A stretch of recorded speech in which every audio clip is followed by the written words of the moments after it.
আগুনের লেলিহান শিখা ছিল, আমি তো কোনোভাবে অস্বীকার করছি না। অ্যাকনোলেজ যেমন করছি আওয়ামী লীগ দুঃশাসকে পরিণত হয়েছিল, স্বৈরাচারী শাসনে ছিল, এটা যেমন অ্যাকনোলেজ করছি, এটাও তো করছি যে জামাতে ইসলামী আমাদের মুক্তিযুদ্ধের বিরোধী শক্তি হিসেবে কি কাজটা করেছে। আবার অ্যাকনোলেজ অর্ধেক অর্ধেক ধরলে তো হবে না। আরেকটা জিনিস হচ্ছে এই আগুনের লেলিহান শিখাতে উল্টা দিকে গিয়ে মুক্তিযুদ্ধকে পুড়িয়ে দিতে চাবে, এটা তো কেউ আর চায়নি।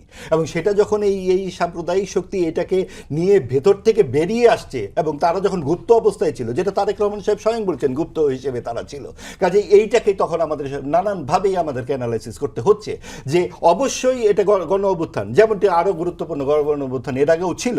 তো সেই জায়গায় আপনি যেই সরকারই আসুক, এখানে তো আওয়ামী লীগকে ডিফেন্ড করার আমার কোনো উদ্দেশ্য নাই। আওয়ামী লীগ যেমন অসৎ কাজ করেছে তার বিরুদ্ধে মানুষ জেগেছে, এর আগেও যেমন সকল সরকারের নানান রকম অসততা আছে, কিন্তু যেগুলো অসত্য কথা, বাকশালে ভাই 4টা দল ছিল, সেখানে সিপিবিও যুক্ত হয়েছিল, বারবার বলা হয় এক দলের বাকশাল, তখন তো বিএনপি তৈরি হয় নাই, কাকে নেবে বঙ্গবন্ধু, জামাতে ইসলামীকে?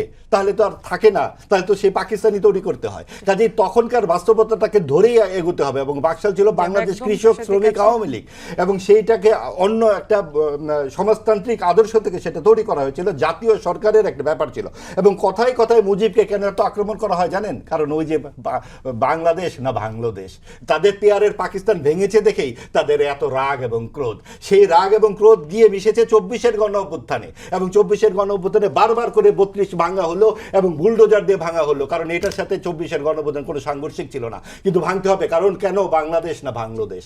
আচ্ছা, এখন রোহিঙ্গা সংকটে যেটি বলতে চাচ্ছিলাম যে অন্তর্বর্তীকালীন সরকার, আপনার মনে আছে কিনা 2025-এ বলছিলেন যে সামনে ঈদ গিয়ে রোহিঙ্গারা তাদের দেশে করবে, এখন দেখা যাচ্ছে ঈদ তো চলে গেছে, সংকট আরো ঘনীভূত হচ্ছে। আপনি একজন সাংবাদিক হিসেবে বিভিন্ন সময় এই বিষয় নিয়ে লেখালেখিও করেছেন, একদম ছোট্ট করে শেষ সময় জানতে চাই অন্তর্বর্তীকালীন সরকার যে পুরো একটা প্রতারণা করেছে জাতির সঙ্গে, তার অন্যতম আরেকটি উদাহরণ হচ্ছে এটি যে আগামী বছর গিয়ে আমরা ঈদ করব ইত্যাদি কথাবার্তা, এবং সেইটার দিকে কিন্তু তারা কোনো কাজই করেননি। আপনার মনে পড়বে তরুণদের বিনিয়োগ বোর্ডের ইয়েতে শুনলাম আমাদের লক্ষ লক্ষ চাকরি তৈরি হচ্ছে, আমাদের জন্য তাকে সারা পৃথিবী থেকে নানান রকম টাকা পয়সা আসতে শুরু করেছে। এই নানান ধরনের অলিক রূপকথার গল্প ইউনূস সাহেব আমাদের শুনিয়েছেন, কিন্তু কোনো রকম যেটা কার্যকর উদ্ভাবন সেটা আমরা দেখিনি।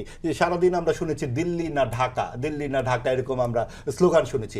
আমরা ভারতের একটা আভ্যন্তরীণ ক্রিকেটে খেলতে পারিনি মুস্তাফিজের জন্য, বা বিশ্বকাপ খেলা পর্যন্ত আমরা বাদ দিয়ে দিলাম। তবে সব কিছু মিলিয়ে এই ধরনের চটুল রাজনৈতিক যে তৎপরতা অন্তর্বর্তীকালীন সরকার করেছে 18 মাসে, সেটার জন্য একটা শ্বেতপত্র তৈরি করা দরকার, এবং রোহিঙ্গা সমাধানের জন্য বাংলাদেশের কূটনৈতিক তৎপরতা।